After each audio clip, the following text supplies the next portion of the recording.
Bonjour à tous. Je me permets de faire cette vidéo parce qu'il était important d'éclaircir certaines choses. Là, je viens de voir là depuis peu que le l'EB a décidé de me destituer de ma ceinture.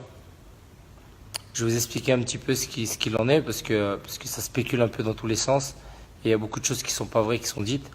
Donc mardi matin, lors d'une séance de sparring, c'était mon avant-dernière, avant de clôturer la préparation.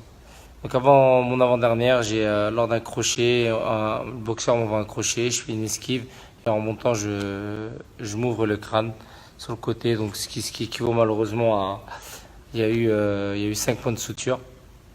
Donc voilà, je suis dégoûté parce que du coup ça arrive à 10 jours du combat et choses qui peuvent arriver malheureusement. Donc je vais voir le médecin derrière qui me dit que c'est compliqué. Donc il y a 5 points de suture qui ont lieu et il me fait un arrêt. Donc jusqu'ici tout va bien. Je transmets ça à la fédération qui elle-même le transmet à l'EBU. Donc dans un premier temps, l'EBU nous répond disant qu'il va y avoir un report du combat, chose qui est normale, ce qui rentre dans le règlement. Une blessure, report du combat. Je suis le champion en titre. Derrière ça, quelques temps après, sous pression du promoteur adverse qui a vraiment mis la pression, le BE m'envoie une note me disant que non, on a décidé à l'unanimité de vous destituer.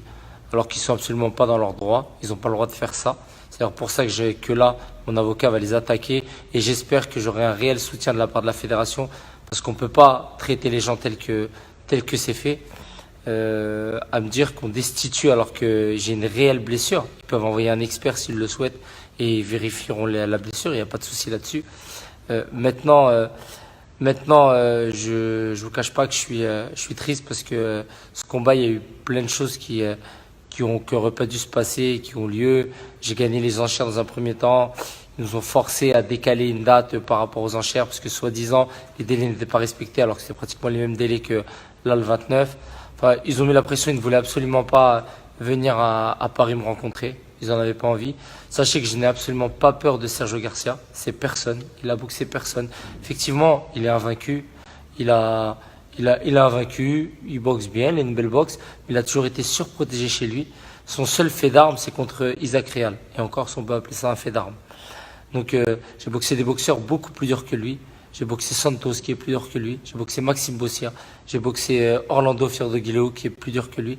Donc, sachez, pour les gens qui me connaissent, savent que j'ai peur de personne. Et que c'est certainement pas lui qui me fait peur. Donc voilà, il était juste important pour moi de vous dire les choses telles qu'elles sont. En tous les cas, je me laisserai pas faire. Et j'espère réellement que les instances et que la fédération va être en soutien de ça. Parce qu'il est absolument pas normal ce qui vient de se produire. Ça aurait été n'importe qui d'autre dans d'autres pays, ça ne serait pas passé comme ça. On l'a vu, c'est arrivé souvent qu'un boxeur malheureusement puisse se blesser et derrière on ne l'a pas destitué de son titre, on lui a demandé un report. C'est comme ça que ça doit se passer lorsqu'il y a une réelle blessure qui s'est produite. Donc voilà, en tous les cas, il était important pour moi de clarifier les choses.